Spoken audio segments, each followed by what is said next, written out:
Bem-vindo de volta, Thiago. Obrigado. A Ana tá entrando também. A Júlia.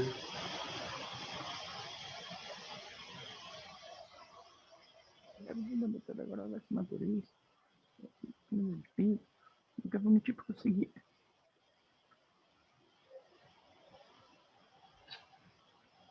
Tá faltando Maíra, né? Maísa.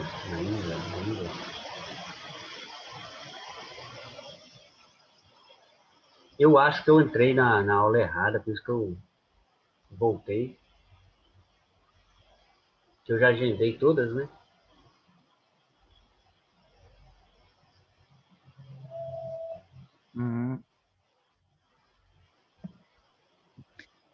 Alexandre, eu olhei sobre a aula do dia 10, aí ficou gravado assim. Ah, obrigado, tá, Ana? Obrigado Tá? mesmo. De nada. Aqui, vamos prosseguir. Então, eu lembrei, eu não sei se foi qual aluna que me cobrou, foi uma de vocês também, que falou assim, Alexandre, você estava falando um negócio, aí eu falei, vou olhar a aula, a aula da... Eu lembrei o que é o assunto. Não sei se vocês estão lembrados disso. Que eu estava comentando o negócio, aí no finalzinho da aula eu falei assim, depois eu conto para vocês. Aí teve um aluno que ficou curioso. Foi você, não foi, Ana? Eu também estou achando pela voz. Aí eu falei assim, eu prometo que eu vou olhar a aula para lembrar qual era o que eu queria falar. Eu acho também que foi você, sim. Pela sua voz eu tô achando. Mas sabe o que foi, então? Rapidinho. Eu lembrei do assunto. A gente estava falando de registro, do conselho e tal. Aí eu falei assim, eu queria dar um conselho para vocês. Sabe o que acontece? Então, eu vou te contar o caso que aconteceu comigo. Eu formei, hoje eu sou registrado no Conselho Regional de Administração. Né? Tem que pagar anuidade, tem carteirinha de administrador. Tal. Eu gosto muito da profissão, conforme eu falei, eu vibro com a profissão, faria de novo se eu tivesse, entendeu? Sei lá, eu gosto, eu sou apaixonado com essa área de estudar administração, adoro. Se eu tivesse que voltar no tempo, faria, né? Tipo assim, o que você quer ser quando crescer? Administrador mesmo. Faria a faculdade de novo. E aí o que acontece? Eu estava comentando na Ana Júlia aquele dia que tem algumas empresas que é obrigado ter o administrador assinando, tá? O CRA tem lutado para isso, eu comentei que tem um projeto de lei que aumentando esse nosso campo de ação. Mas, por enquanto, está restrito a empresa de segurança, portaria, sabe? Quando você terceiriza, portaria, limpeza e tal, essas empresas elas têm que ter um administrador, tá? Formado com CRA. Pois bem, eu fiz faculdade e tal, e eu tenho um amigo que tem um escritório de contabilidade, ele fez contabilidade e eu fiz administração. A gente estudou junto, né? Na mesma faculdade, só que ele fazia contabilidade e administração. Hoje, ele está muito bem, ele tem um escritório de contabilidade aqui em Cataguases, que é enorme, tem não sei quantas inscritas, funciona no prédio, mais ou menos da minha idade, né? E um dia ele me ligou, ele é meu amigo igual vocês aí, né? De sala, de faculdade, a gente ia junto e tal. Ele me ligou perguntando se eu tinha CRA. Falei que tinha, professor Alexandre, porque tem um cara aqui que está precisando de um administrador. Eu posso te indicar? Falei, pode. Aí ele me ligou, o cara me ligou, ele ia montar uma empresa, tá? E tanto que esse meu amigo ia ser o contador dele. Ele pagaria um salário mínimo só para eu dar o nome para ele. Mas onde que eu quero chamar a atenção de vocês? Tomem cuidado, que se um dia vocês formarem e te oferecerem algo semelhante, a gente tem que tomar muito cuidado com isso. Aí eu perguntei, mas eu vou participar? Eu vou... Não, só para você me dar um nome.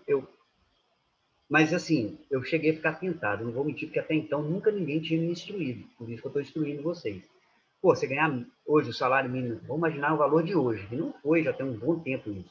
Mas R$ 1.000, só para você falar assim, não, só para usar seu nome e o seu número do CRA, dá uma tentação? Não dá, né? Você não vai ter esforço nenhum.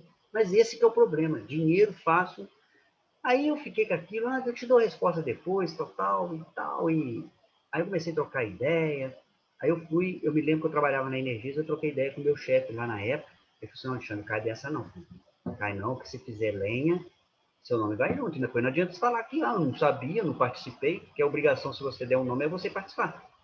Aí eu não entrei. Não sei com quem ele conseguiu, mas eu tomei a decisão certa. Porque depois eu fiquei sabendo que a empresa não foi para frente, né? Teve problemas. Então, gente, tomem muito cuidado, porque vocês podem ser assediados e cair nessa tentação de dinheiro fácil. Então, você só dê o seu nome se você puder participar mesmo, você acompanhar, saber o que o cara está fazendo. Porque se o cara agir com desonestidade e o negócio estourar, você vai responder. Entenderam? Então, era isso que eu queria falar, tá, Ana? Eu me lembro que a gente estava falando disso.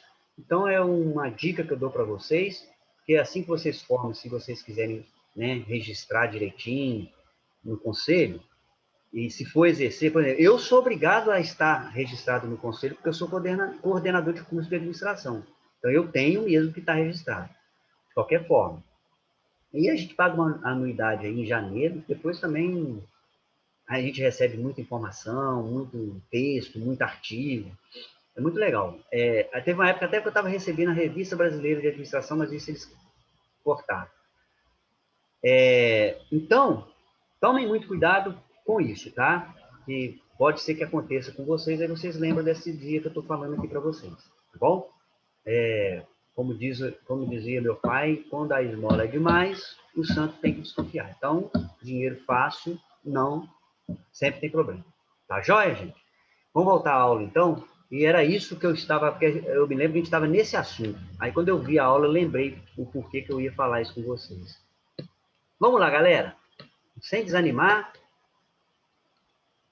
vamos falar aqui de capital de giro. Nossa, tá chovendo, cara. Tá chovendo aí? Ah, tá claro? Tá ruim, Aqui né? tá chovendo pra caramba. Ah, tá. Aqui choveu muito. Eu achei até que eu não ia conseguir dar aula. Eu estava falando com a Ana Júlia no início, na hora que começou a aula. Era 11 e... Era 11, era 18h40, alguma coisa. Aqui em Cataguá estava chovendo e a luz piscando. Eu falei, cara, não vai dar para dar aula, não. E, enfim. Gente, deixa eu arrumar um negócio aqui, porque eu dou aula na mesma... Para Cataguás aqui, a mesma disciplina, né? Que eu esqueci até de mim. Me perdoe. Me perdoe aí, tá? Eu usei o mesmo material.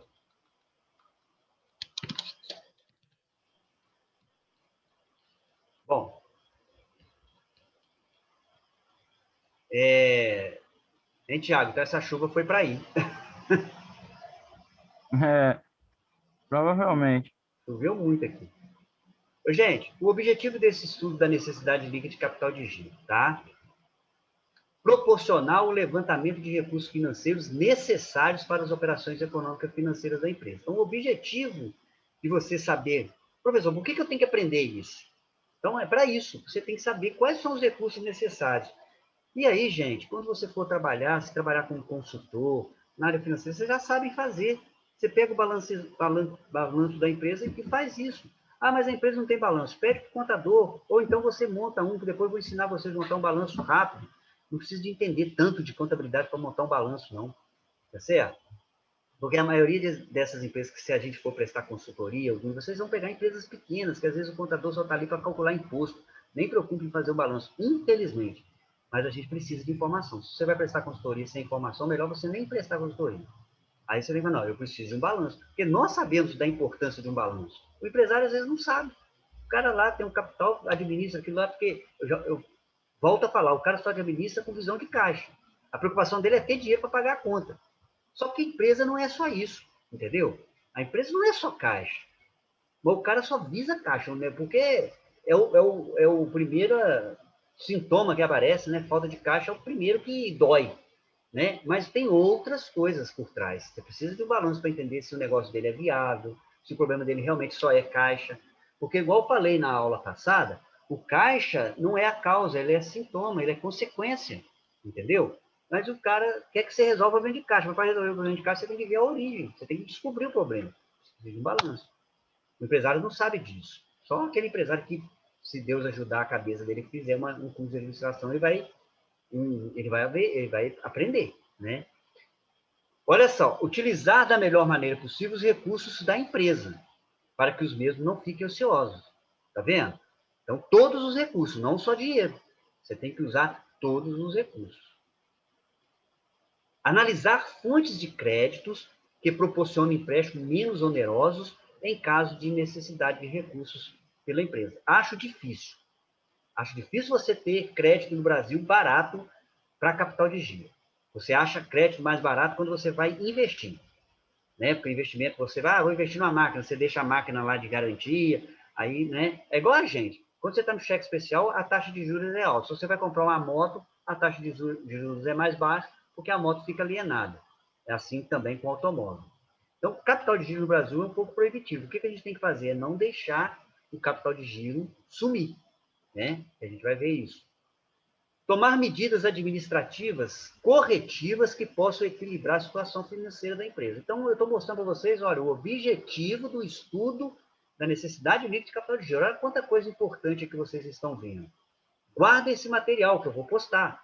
Guarda esse material com carinho, né? Pelo menos o Ana Júlia, Maísa e Tiago tem uma vantagem, a gente não precisa ficar perdendo tempo de escrever, né? Isso aqui eu passaria no quadro, por exemplo. Olha o tempo que a gente ganha. Eu não vou negar que a aula remota ela tem uma certa vantagem em termos de produtividade.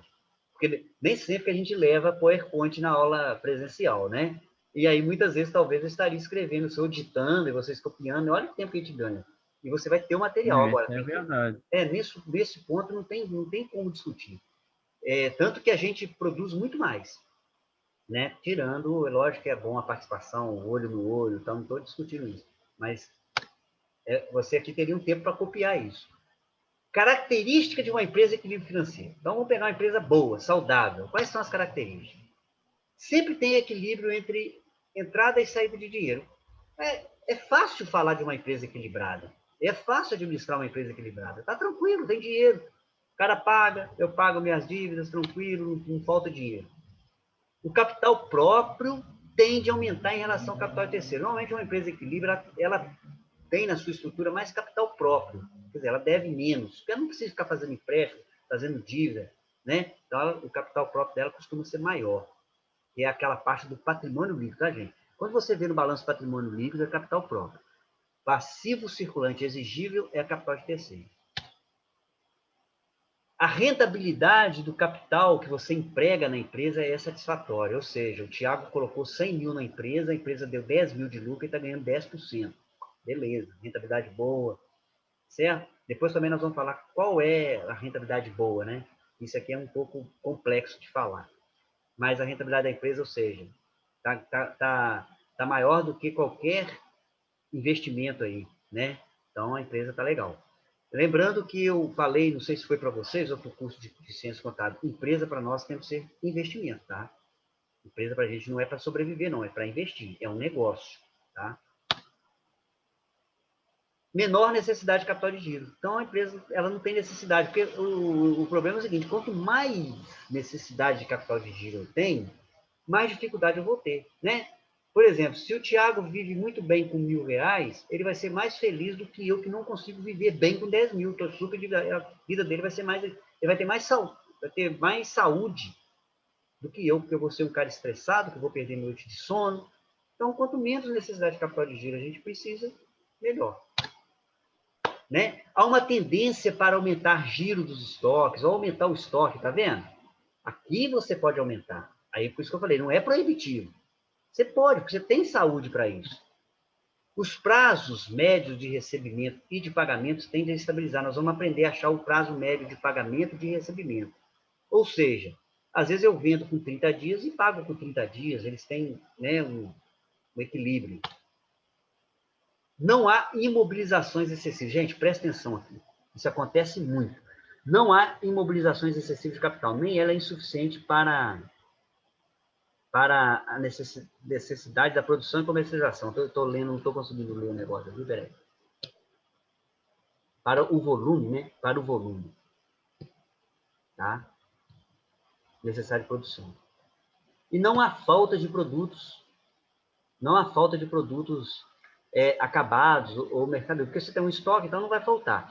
Mas deixa eu falar dessa questão de mobilização. Sabe quando acontece muito com gente jovem? Tá? Igual vocês aí, vocês três que estão na aula hoje. Acontece muito.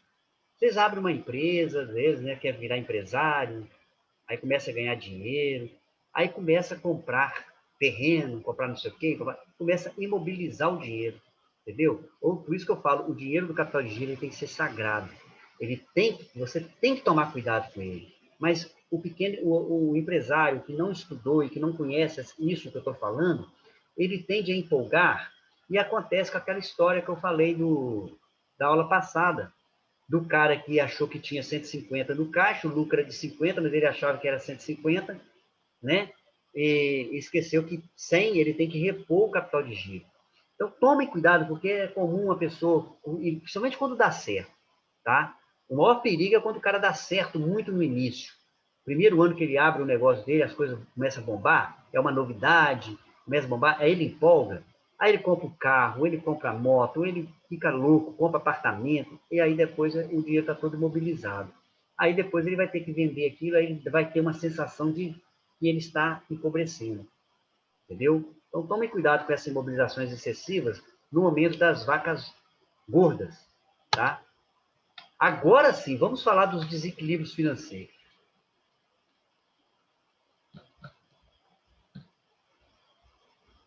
Vamos falar dos desequilíbrios financeiros. É esse que nos interessa, tá? Como que é uma empresa de desequilíbrio financeiro? Agora vamos estudar as doenças.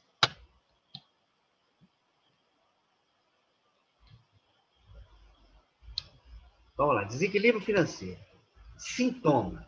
Vocês já devem ter passado, porque acho que a gente tem mais problemas do que... Acho que dificilmente tem uma empresa que fica navegando em mar sem tempestade, né?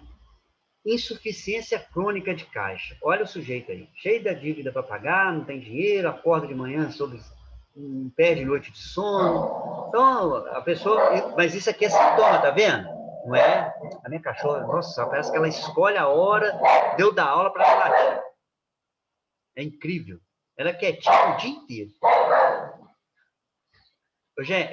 Pessoal, isso aqui é sintoma, tá? Insuficiência crônica de caixa. Falta dinheiro constante. Uma outra sintoma. Aí o cara começa a pegar dinheiro emprestado, liga para o gerente quase todo dia, entendeu? Captação sistemática de recursos através de empréstimo. Liga para o gerente, pelo amor de Deus, preciso fazer um empréstimo, capital de giro, não sei o quê, me libera uma linha de crédito aí. Então, você vê que a empresa não está legal. Um outro sintoma, uma sensação de esforço desmedido. O que seria isso? Essa sensação de esforço desmedido é porque você trabalha tanto para você pagar incêndio. Entendeu? É um cansaço e sem resultado. Todo dia um problema. Você vai acordar todo dia um problema. Sensação de quebra repentina. Aí você começa a chegar em casa sempre com aquela sensação de que você vai perder o que você tem. Entendeu? Você já fica com aquela sensação. Tudo isso é sintoma. Agora vamos ver as causas. Tá vendo? Porque muita gente confunde sintoma com causa. Isso aqui é sintoma. Vamos supor, o Tiago vai fazer uma consultoria. Aí o cara vai falar com ele, Tiago, estou passando muita dificuldade, todo dia eu tenho que pegar empréstimo, tenho andado cansado, estou com muito medo, estou com muito receio, entendeu? Aí o Tiago está vendo o quê? O sintoma, mas não é a causa. Vamos ver agora a causa. Pode ser que a causa seja um excesso de investimento em estoque ou itens de baixa rotação. Eu prestei consultoria uma vez e o cara tinha um estoque enorme, gente, mas enorme, de caixa de isopor. Eu falei assim, por que você comprou tanta caixa de isopor? E ele não parava de comprar, entendeu? Ele não parava de comprar. Estoque é um item de baixa rotatividade, tá certo? Então, aí, olha, gente, eu estou dando para vocês umas coisas práticas. Vocês podem falar assim, nossa, a aula do Alexandre hoje foi teórica. Não foi. Pensa você prestando consultoria, gente, você já tem bagagem para prestar uma consultoria. Se o cara reclama que está faltando dinheiro, aí o que você vai procurar saber? Como que é o estoque dele? Tá vendo? O que eu estou falando é prático. Não pensa que é teoria, não. Vai lá, procura ver o estoque dele, vê se ele está comprando, aí pede todos os produtos, vê como é que o produto gira, entendeu? Quanto tempo? Você fala assim, quanto tempo está essa roupa aí na vitrine? Você tem uma ideia? Olha a nota fiscal quando você comprou, me fala mais ou menos. Quanto tempo tem isso aqui que não vende? E assim você vai vendo, tá? Pode ser. Você está buscando a causa. Pode ser que não seja nada disso, mas pode ser. Prazo médio de recebimento é maior que o prazo médio de pagamento. Ou seja, o Tiago vende com 30 dias, mas paga com 15. Entendeu? Tem que tentar igualar isso aí. Né? Na média, tá, gente? Eu sei que você trabalha com vários fornecedores. Como é que é? Quem são os seus fornecedores? Quanto tempo que ele vende? Tá vendo? O cara não sabe disso, ele só tá vendo a falta de dinheiro. Pode ser que seja isso. Entendeu? O excesso de mobilização que eu falei aquela hora, pô, será que você não comprou algo demais, não? Aí você começa a olhar até a vida dele, o carro dele, se ele está passando dificuldade, por que, que ele está com carrão, por que, que ele... Entendeu? Pode ser também. Ele gastou no momento que estava bem e esqueceu do capital de giro. Pode também ser inflação, né? Pode ser que a gente vive num processo inflacionário, ele não está conseguindo reajustar, ele não está conseguindo... Porque a inflação é um custo do dinheiro. Ele não está conseguindo passar esse custo para frente, o preço. Aí, gente, é lógico que pode ser agora a pandemia, aí tem uma porção de coisa, entendeu? Aí aqui eu só algumas dicas. Agora, quais são essas consequências quando eu estou em desequilíbrio financeiro? Qual é a consequência? A consequência é a seguinte, eu fico vulnerável. Primeiro ponto, eu fico vulnerável. E aí essa vulnerabilidade me impede de eu negociar bem, aí impede aquilo que eu estava falando aquela hora, com Elcio, né? Sobre você conseguir desconto. Você fica vulnerável, você fica muito fragilizado. Uma outra consequência, você começa a atrasar os pagamentos das dívidas. E aí você pode perder um fornecedor bom, um fornecedor que você precisa, e aí só vai criando mais problemas. Você percebe, o ambiente fica pesado. Às vezes você atrasa salário. A gente vê aí, gente, é uma coisa muito óbvia, né? Eu vou falar um pouco de esporte aqui, me perdoe se vocês não gostam, algumas de vocês, mas vamos supor. O futebol mostra isso. Eu sou vascaíno, não sei por que não, mas sou. Não tem como se atrasar pagamento de salário de jogador, o jogador não vai jogar não, cara. Não adianta. Você tá entendendo? E é assim. Eu estou dando exemplo de futebol porque é mais evidente pra gente. Não adianta você torcer, o cara não vai jogar. E é assim em todo lugar. Tem gente, por quê? Às vezes nem é por maldade, não. Você atrasa o salário do cara. Vamos pensar 2 meses, ou 1 mês. Pô, 1 mês pro cara, e depende da vida dele. Ele precisa, ele vai conseguir trabalhar preocupado, igual ele está preocupado com a família dele, ou preocupado com o desemprego. E aí todo mundo fica nervoso, entendeu? O ambiente fica péssimo.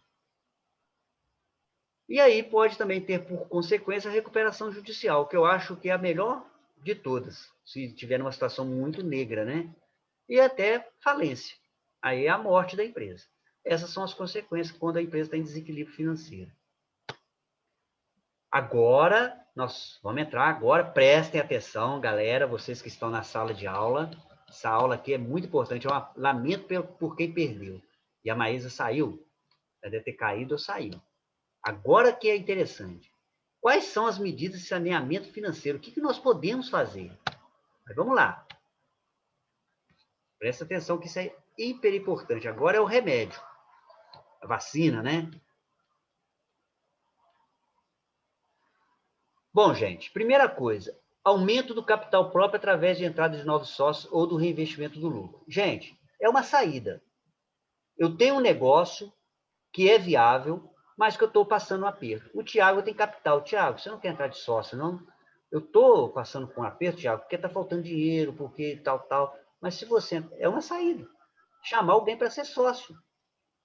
Ah, mas ser sócio é ruim, porque tal, mas olha. Ou então fale a empresa. Entendeu? É uma saída. Aumentar o capital próprio. Eu chego para alguém que tem dinheiro, ó, injeta dinheiro aqui. Reduzir o ritmo das atividades, aquilo que eu falei, não é aumentar o ritmo, não. Gente, estou passando por um aperto, vamos dar as férias coletivas, vamos parar um turno, entendeu? Eu vou economizar energia elétrica, tá? Não adianta vocês ficarem aqui trabalhando porque não está tendo demanda, vão tentar resolver primeiro a situação interna da empresa, e aí você dá uma reduzida no ritmo. Pelo contrário, ninguém faz isso. Todo empresário não faz isso. E se você dá isso como medida, ele vai achar que você está ficando doido. Entendeu? Ele achar que... Você pega, por exemplo, época se for uma indústria, por isso que eu falei, cada caso é um caso. Se for uma indústria, época de Natal que não vende, dá umas férias de uma vez, negocia, entendeu? Negocia redução de salário, faz qualquer coisa, mas reduz o ritmo, né? Menos jornada de trabalho e reduz salário, né? Não é, gente, é um momento de desespero, não é uma coisa fácil. Por isso que eu falei, se fosse fácil, você vai ter que adequar o nível de operação ao nível de recurso disponível, então não tem jeito, tá? Se o capital de giro é 100, a necessidade tem que ser 100. Entendeu? Então, tem que adequar isso. Conter custos e despesas operacionais. Aí é o momento de ver, talvez, demitir pessoas, entendeu? Talvez reduzir a área administrativa, né? Sei lá, terceirizar alguma coisa. Tem tanta coisa, gente, que se eu for falar aqui, eu vou ficar a aula toda falando. É momento de desespero. Desmobilizar recursos ociosos, ou seja, sabe aquele terreno que você comprou para expandir a fábrica? Vamos vender, porque não é momento de expansão, entendeu? Não é momento de expansão, tem que ter isso em cabeça, porque tem cara que está ruim e ainda quer expandir. Desmobilizar recursos. Vamos vender alguma coisa que esteja parado na empresa? Mesas, sei lá, máquinas, equipamentos que não estão sendo usados. Tem que fazer dinheiro. Então, desmobilizar os recursos ociosos. Ter um planejamento e controle financeiro. Isso aqui, deixa eu explicar para vocês. Às vezes, isso aqui não é... esse negócio de ter controle financeiro é muito interessante. Eu já prestei consultoria, porque o cara estava tão desesperado que ele falou comigo que ele já não estava nem abrindo mais as correspondências, que ele devia cartão de crédito, já não abria, porque entra o lado psicológico, tá? O lado psicológico conta muito. Ele falou assim, aí eu cheguei, mas você sabe para quem que você deve? Vamos tentar negociar, vamos entrar em acordo. Eu falei, eu já nem sei mais para quem eu devo. Ele estava no desespero. Ou seja, tem que ter o controle financeiro, sabe por quê? Você tem poder. Quando você, o controle financeiro não vai resolver, mas você vai ter uma noção. Eu chego para o Thiago, fica calmo, tá? Agora é momento de frieza, me fala para quem você deve. Pelo menos ele tem controle, se ele tiver, entendeu? Por isso que é importante. Bom, Alexandre, eu devo 100 mil para isso, 50 mil, porque acontece o efeito psicológico, o cara não fala toda a verdade para você. Se você é consultor, ele não fala, ele esconde. É uma coisa que a gente também tem que ser um pouco psicólogo. O Thiago está desesperado, ele fica com vergonha, ele começa a falar das dívidas dele, aí ele fala assim, não, mas isso aí, ó, eu peguei com a minha mãe, depois eu resolvo. Mas não, às vezes ele está devendo para banco, para agiota, entendeu?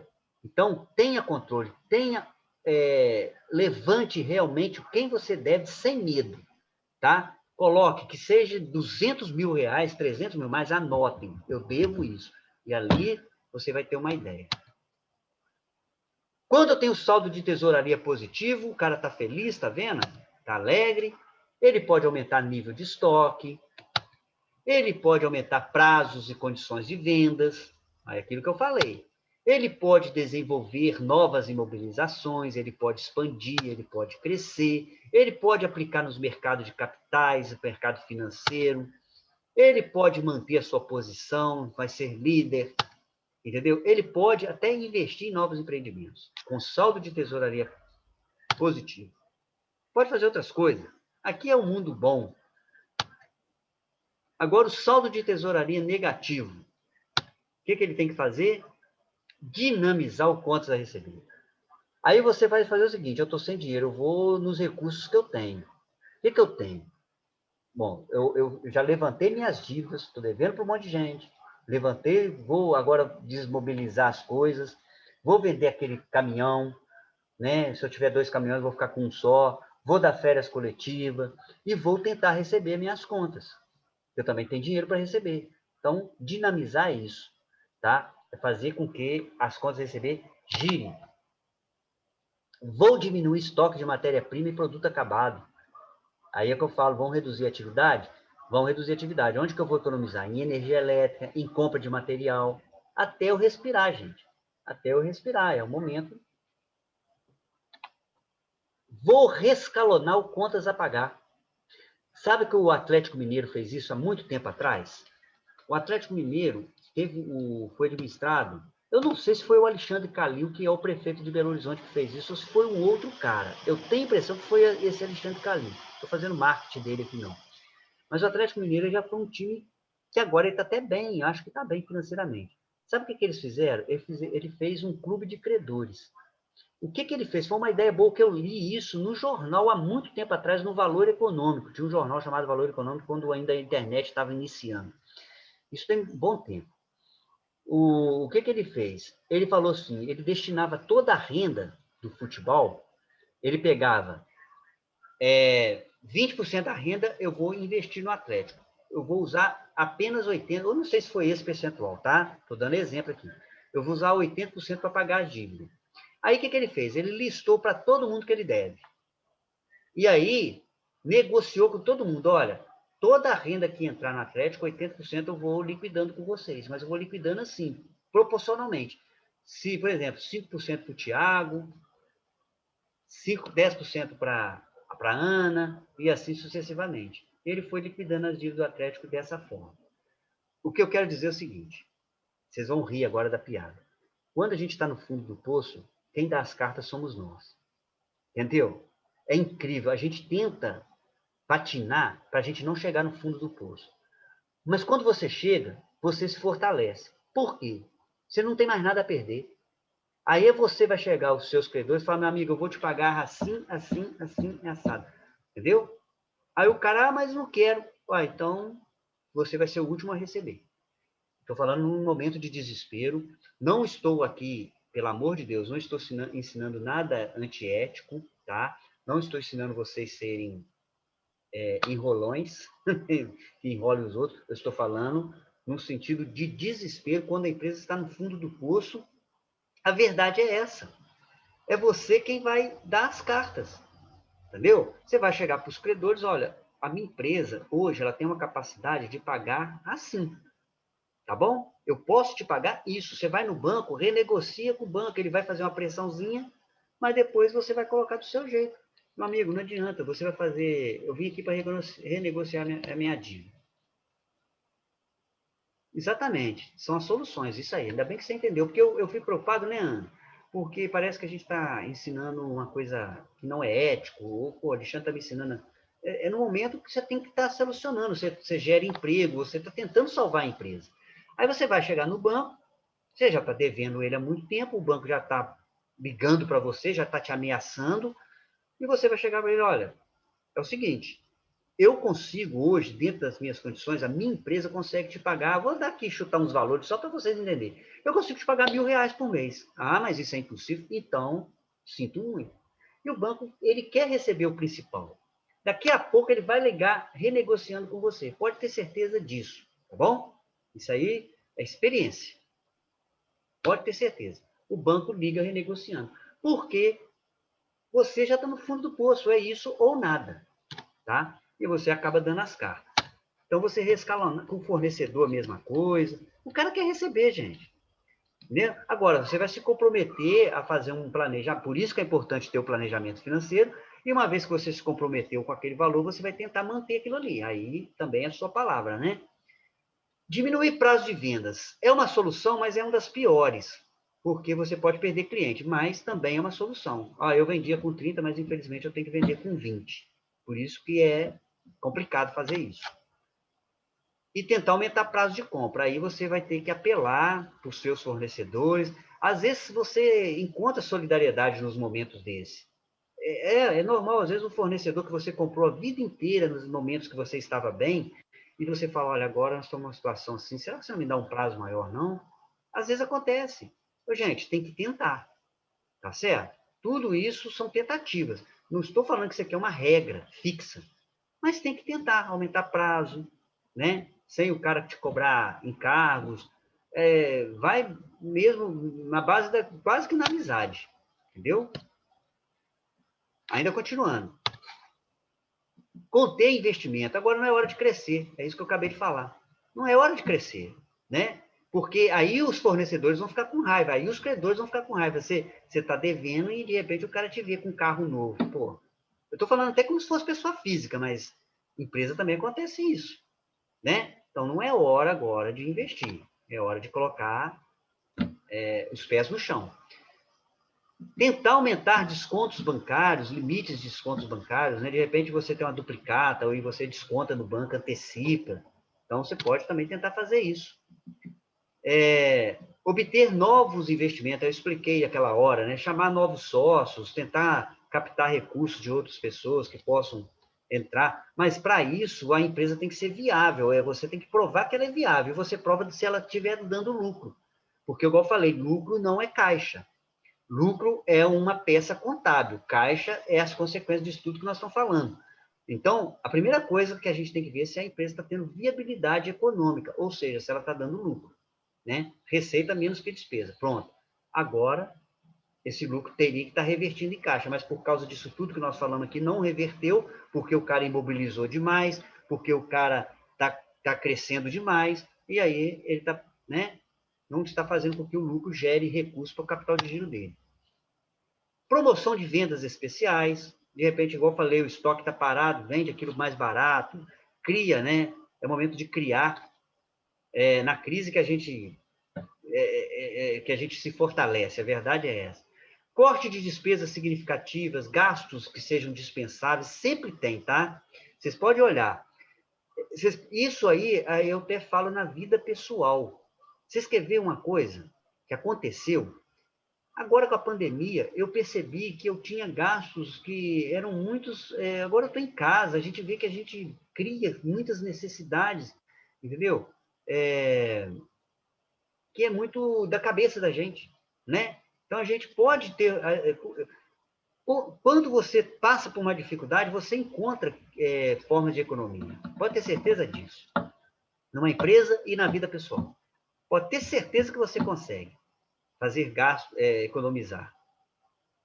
Eu já falei, procurar novos sócios, desfazer de alguns imóveis, se for possível, né, se a empresa tiver. E aí, gente, não ache que as coisas da vida são fáceis. Tudo na vida tem que ser lutado, e quando conquistares uma coisa fácil, desconfie, pois ela não é fácil como parece, né? Uma frase aí do Silvio Santos, que eu coloquei para vocês aí. Durma com ideias e acordem com atitudes, tá bom? Desejar aí para vocês uma boa noite. Essa aula, que aparentemente é teórica, não foi teórica, leiam bastante isso, reveja essa aula, não precisa de ver ela toda, vai repassando. Gente, essa é muito importante para nós, administradores, lembrando que a gente tem que ter frieza, enfrentar as adversidades com frieza, não desespere, tá? Que seja na vida pessoal, que seja na vida empresarial, não desespere mediante as dívidas. Encare como um desafio. Encare que você vai conseguir solucionar, tá? Não vai ser fácil, tá? Até para você prestar consultoria também financeira pessoal. Se você pega uma pessoa endividada e você quiser ajudar, às vezes é um amigo seu, ele tem que ter frieza. Não adianta, não vai perder sono, não vai adiantar nada, vai perder a saúde, né? Então a pessoa tem que ter frieza, tem que levantar as dívidas e tem que ir buscar a solução. Vai ter que ir lá na pessoa, tem que botar óleo de peroba na cara, encarar os bancos, encarar os gerentes, né? Eu falei óleo de peroba porque é cara de pau, né? A gente tem que chega todo tímido, né? Mas tem que encarar o gerente e tem que achar que não é uma coisa assim que é de outro mundo. É tudo. Você consegue resolver. Dá muito trabalho, mas se planejar direitinho, isso aí, sai das dívidas. Leva tempo, né? Porque para você afundar na dívida é rápido, né, Écio? Mas para sair demora. Então, paciência e luta, tá bom? Pessoal, muito obrigado pela presença. Écio, eu estava comentando sobre estoque, depois você dá uma olhadinha na aula, que eu falei de você hoje sobre aquele assunto que a gente conversou. Mas qualquer dia a gente vai voltar. Esse assunto a gente vai voltar ainda muito nele. A próxima aula a gente vai aprender a calcular giro de estoque. Tá jóia, porque eu cheguei agora mesmo, eu cheguei da rua, trabalho. Não, tá jóia, eu entendo. Às vezes nem sempre dá, eu entendo. Pessoal, muito obrigado aí, tá? Até quarta-feira, se Deus quiser. Nós estamos agora estudando pleno carnaval. Boa noite, Júlia. Obrigado aí pelo apoio, obrigado aí o Tiago,